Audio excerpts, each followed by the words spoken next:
La Quinta Inn and Suites is a proud member of the business community and the community at large. La Quinta is still number one, providing wonderful accommodations for residents and the professional community. Take advantage of La Quinta's large meeting room, business center, and all can enjoy a delicious breakfast while staying at La Quinta Inn and Suites of Dublin. Thank you to the business community and to everyone who wake up on the bright side. La Quinta Inn and Suites Managing Partner, Suresh Patel. Assistant General Manager, Dana Kinsler.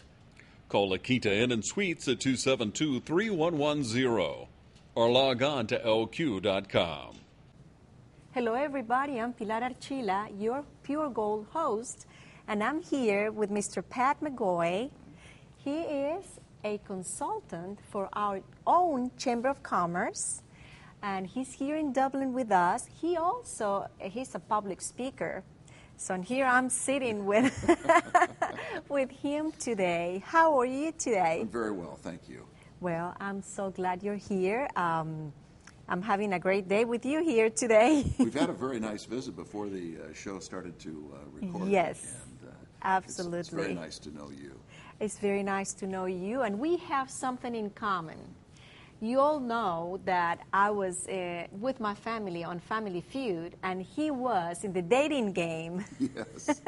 I bet that was interesting. It was fascinating. We just had a memory about it.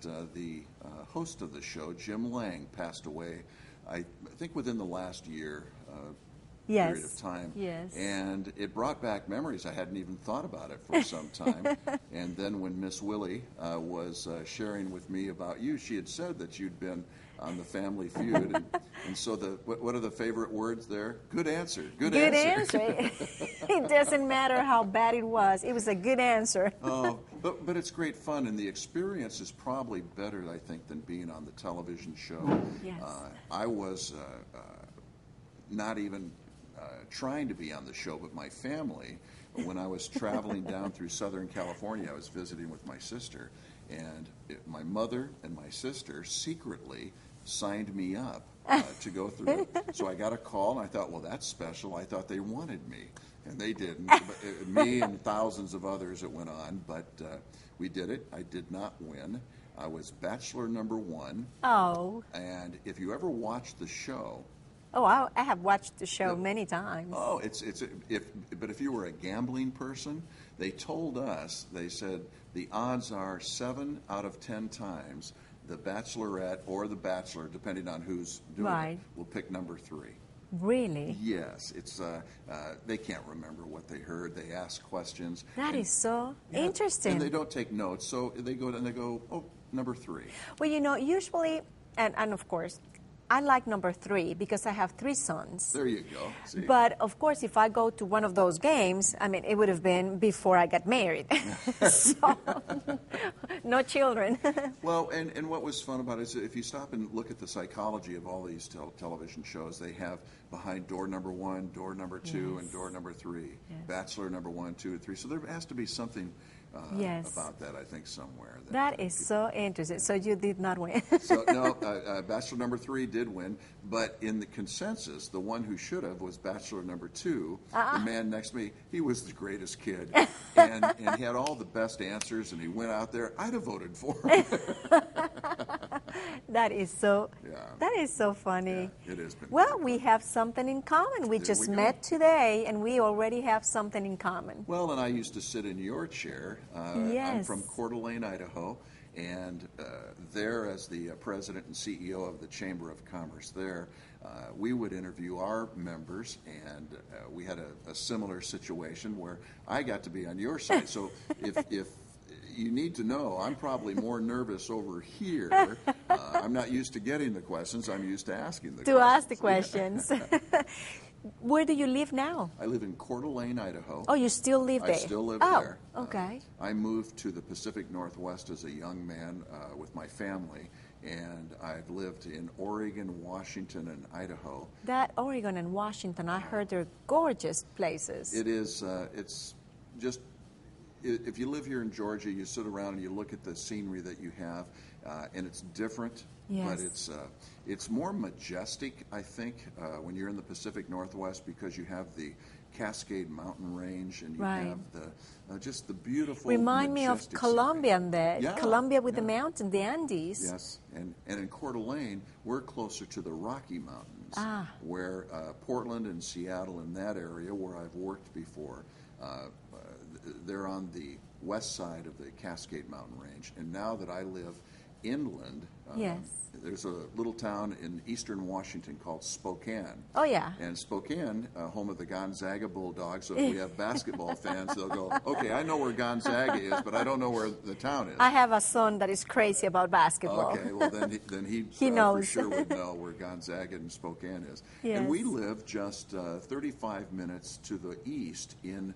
the panhandle of Idaho, which is that little skinny part of Idaho at the very Yes. top is just 90 miles across. Okay. Oh. But it's a very popular resort area, and we live in a community that when I got there in 1990, which was many years ago, we had a population of 20,000, and today we're over 50,000 Oh, because of the goodness. work in the Chamber of Commerce. Oh, wow. That is amazing. Yeah, we had some great success, and we had a great economic development organization that had a beautiful model for bringing in new businesses to a community, and that and the work we did with the chamber brought me into this world of consulting to other Yes. chambers. And That is.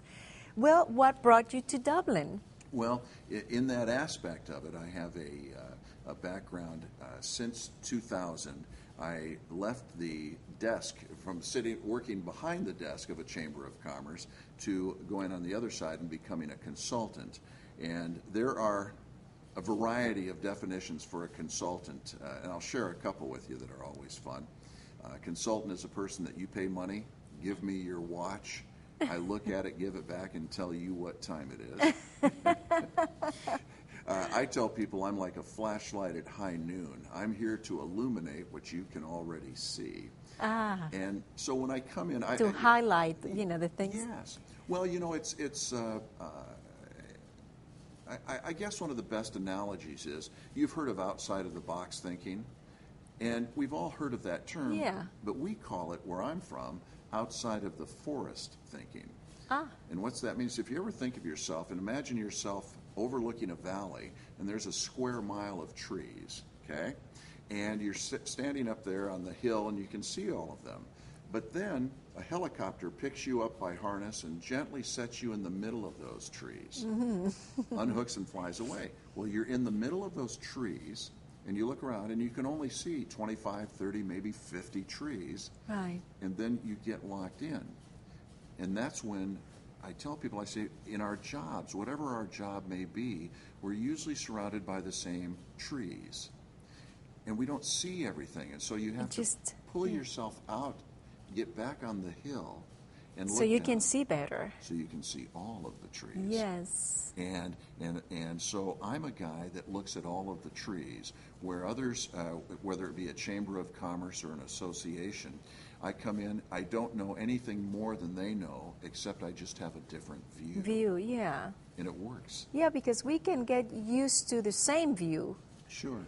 And that works with everything, problems with everything. So we need another view And that's in where order to. And that's where I come in. And we have to work. My target market, I guess you'd call it a target market, are chambers of commerce, because I have the background in it. I was in broadcasting for many years, and then really found a home in the Chamber of Commerce because of one thing. And when you work it, and when you are in a Chamber of Commerce, you can actually make a difference. Yes. You can make a difference. The work they do together makes your community better. It makes business better. And yet there are so many people that say, well, the Chamber of Commerce doesn't do anything for me.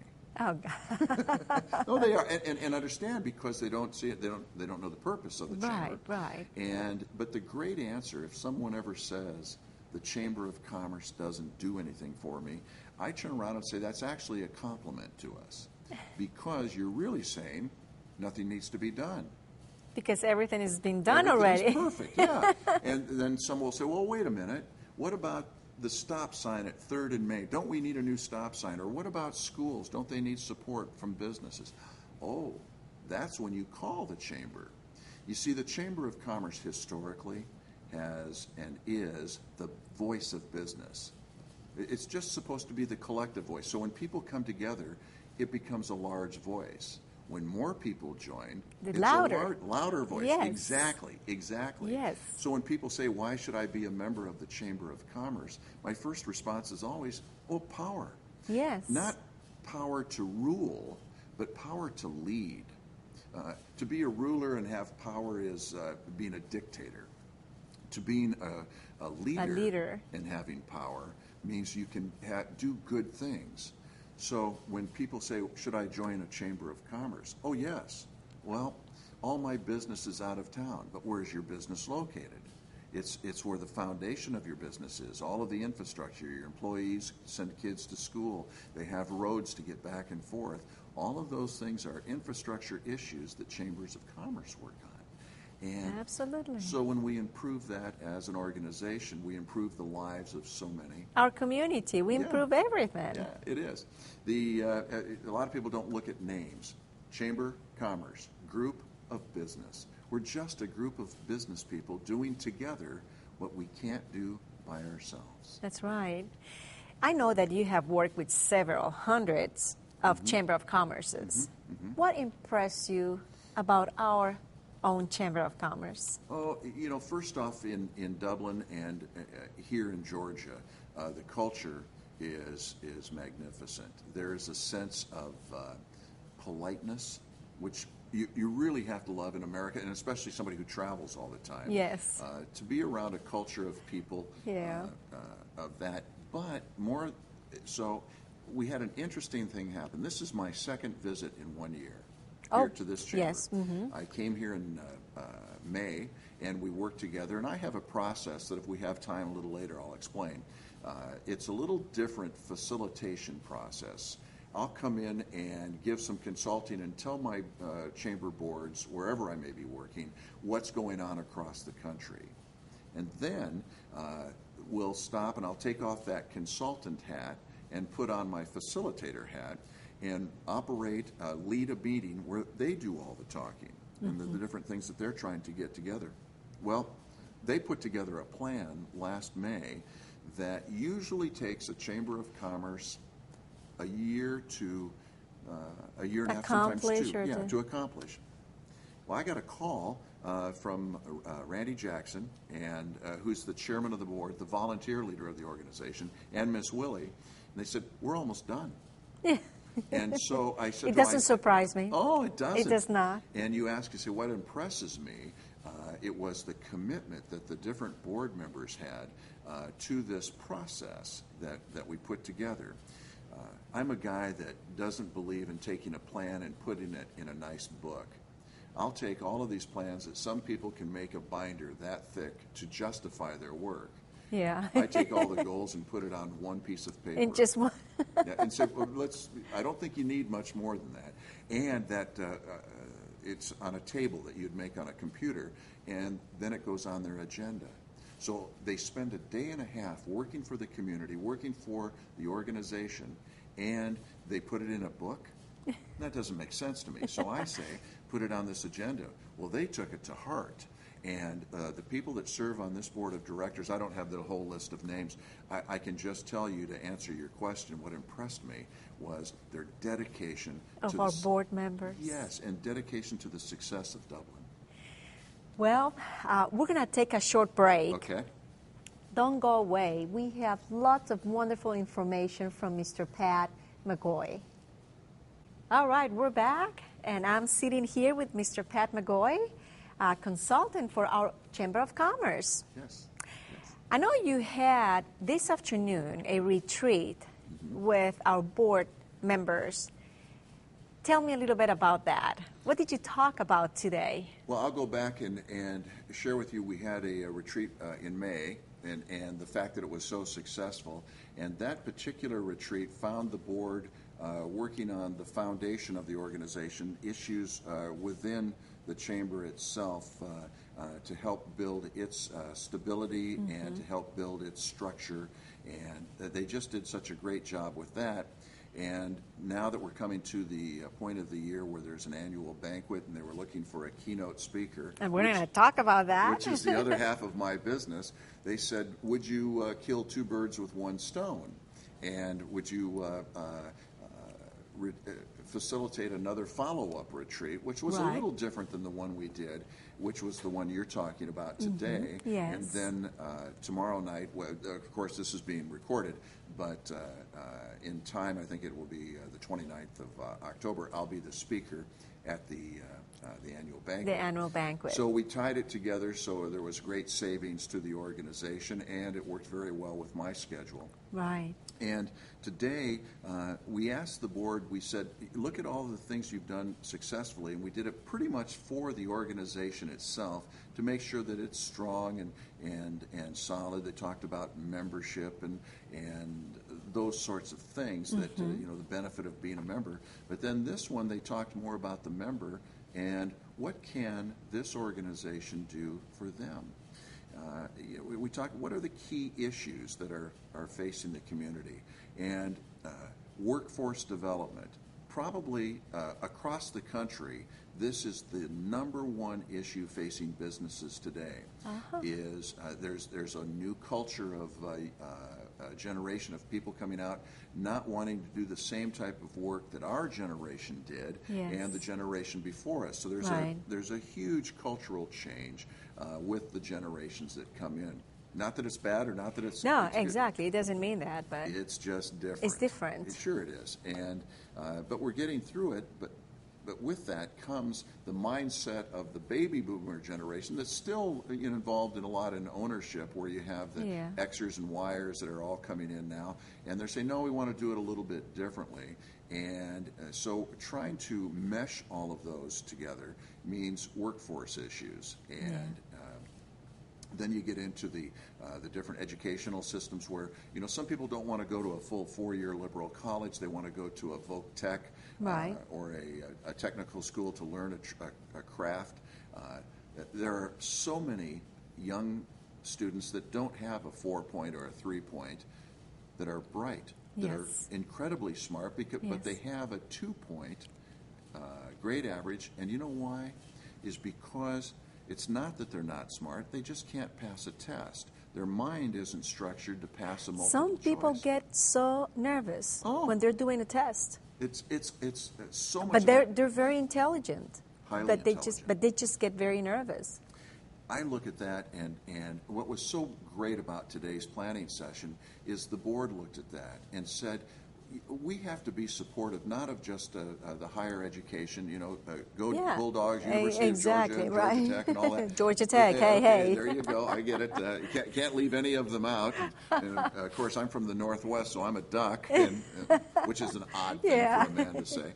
But coming back to it, you look at it, and all of a sudden you see there is a market out there. So who can help get that market, that workforce out there?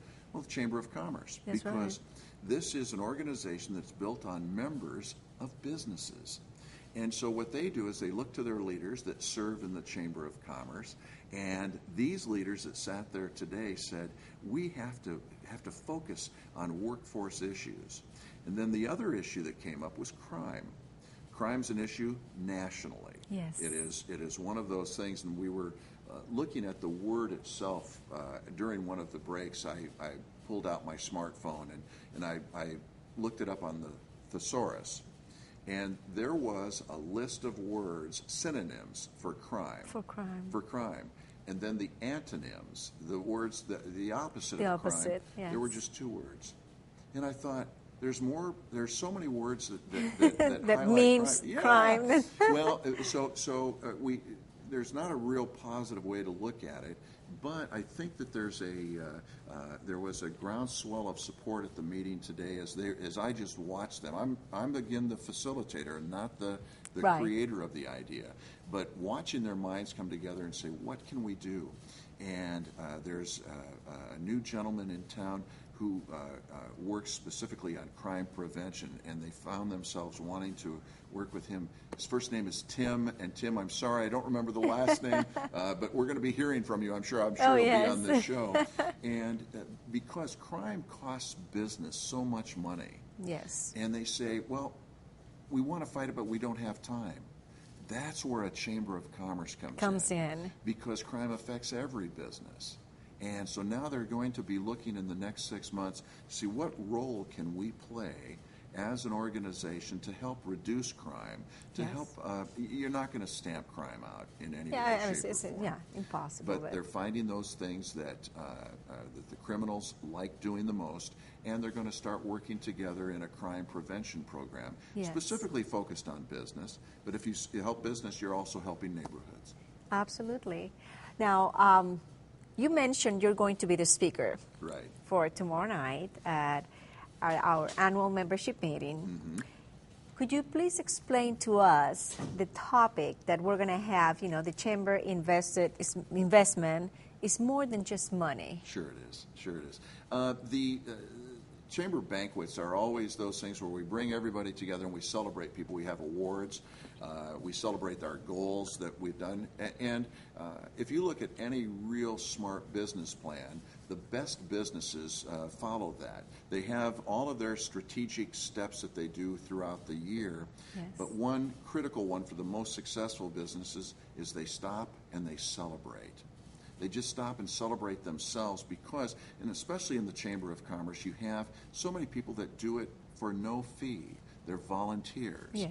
They step forward and they do this, and it's so interesting. I want to talk a little bit more about that if we can, but what really all members have in common. But I'll come back to the banquet itself. Right. My particular talk will focus on the real power of the Chamber of Commerce, because what the audience will hear is this: the Chamber of Commerce is the most powerful, powerless organization ever created. Wow. Now think about this. Wait, we're powerful, but we're Powerless.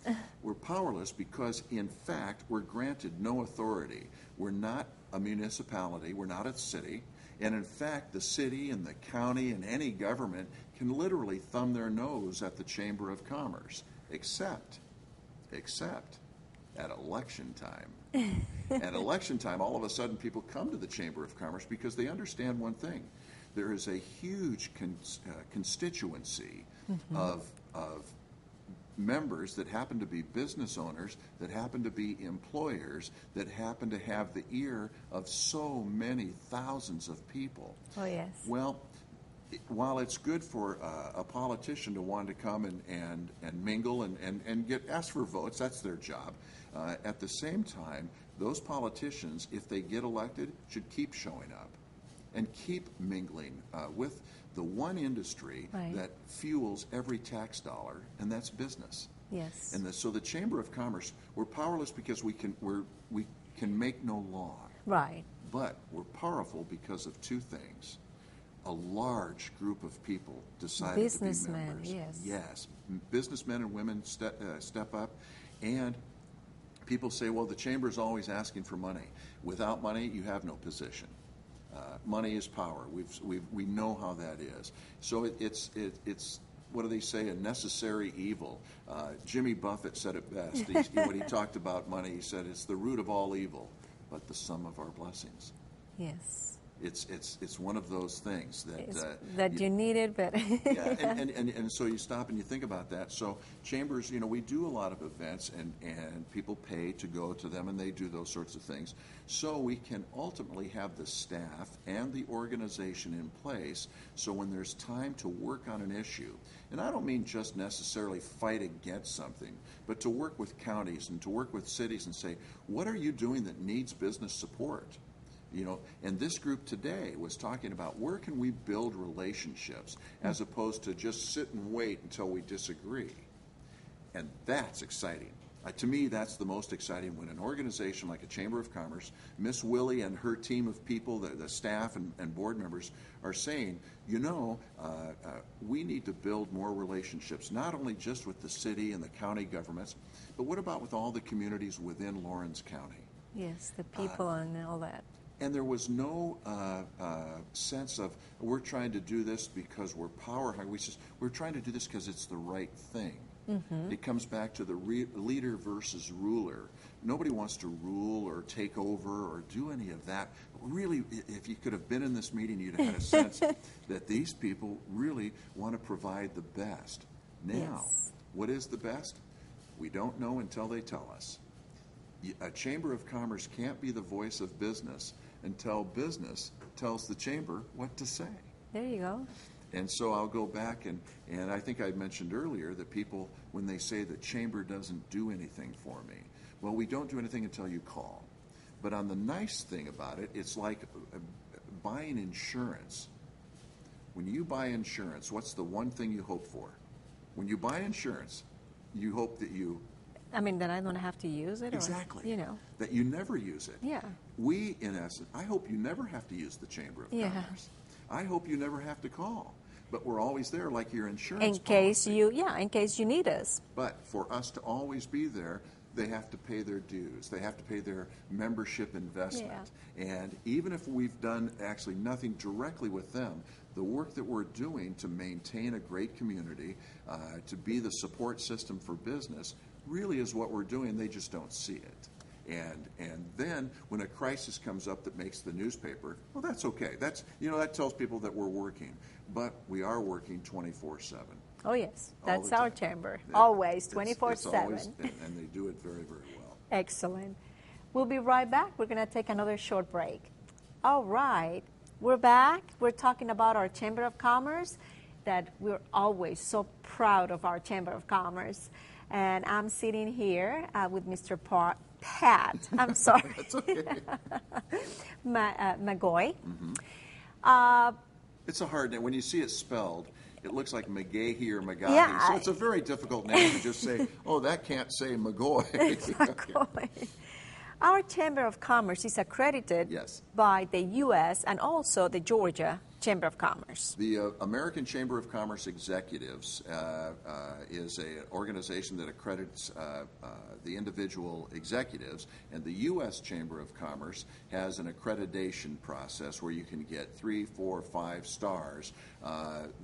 What it really means is that the Chamber of Commerce has taken the time to cross all the T's and dot all the I's to make sure that our processes are in order, our bylaws, our governance, that we're doing things right. Mm-hmm. It's not a club, and not that there's anything wrong with clubs, but it's truly a business organization that has a nonprofit status. Right. And so it has to be operated under so many different rules and regulations. And when you see accreditation, you can tell that the people that are there take it seriously. Yes. It's not like every single chamber is accredited. No.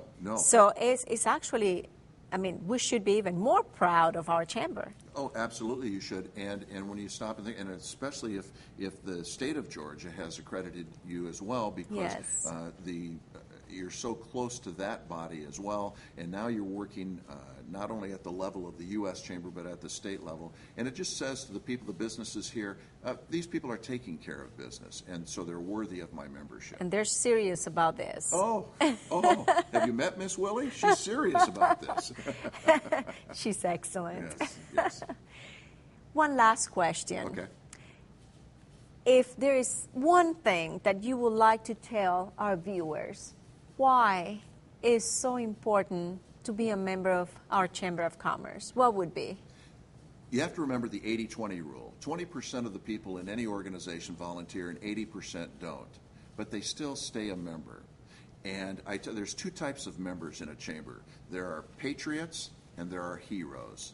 The patriots are the ones that pay the bill every year, but they don't participate, but they know that good things are happening, and that's patriotic in the business sense. The heroes are patriots, but they step up and they volunteer for the other activities and things that need to be done to make the Chamber of Commerce. They do that extra step. But here's the one common denominator all members of a Chamber of Commerce have. They care. They care. People ask me, say, why should I be a member? I say, well, it always depends on how much you care.